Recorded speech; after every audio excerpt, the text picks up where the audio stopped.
За 48 часа Реисот да се извини. Ова е барањето на Скопското муфтиство до поглаварот на ИВЗ Сулеман Реджепи.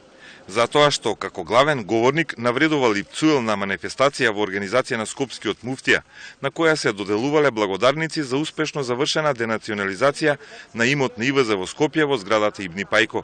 Намесно да му се заблагодари на Скопското муфтиство и нејзините службеници, тој ја злоупотребува говорницата на Скопското муфтиство, упатувајќи контраверзен говор со навреди и уцени кон организаторот, а од друга страна тој ги вознемирува малолетните ученици.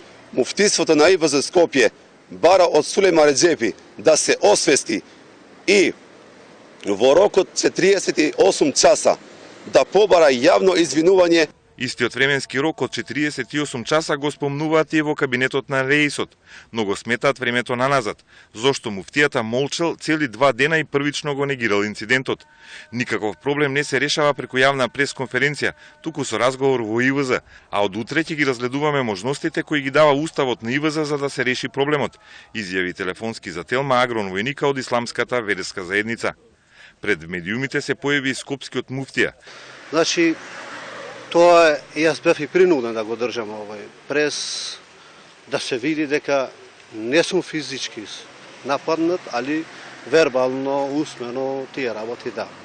Од ИВЗ велат дека изјавата на муфтијата е контрадикторна со неговата првична изјава од завчера, кога на Фејсбук Шабани напиша дека немало никаков физички контакт, ниту поголем проблем.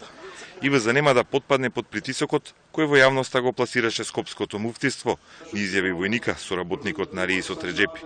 Од најголемото муфтиство пак имаат друго мислење, дека целиот инцидент е поради егото на поглаварот. Супер егото, сигурно дека само тој сака да биде херој и да биде патриот.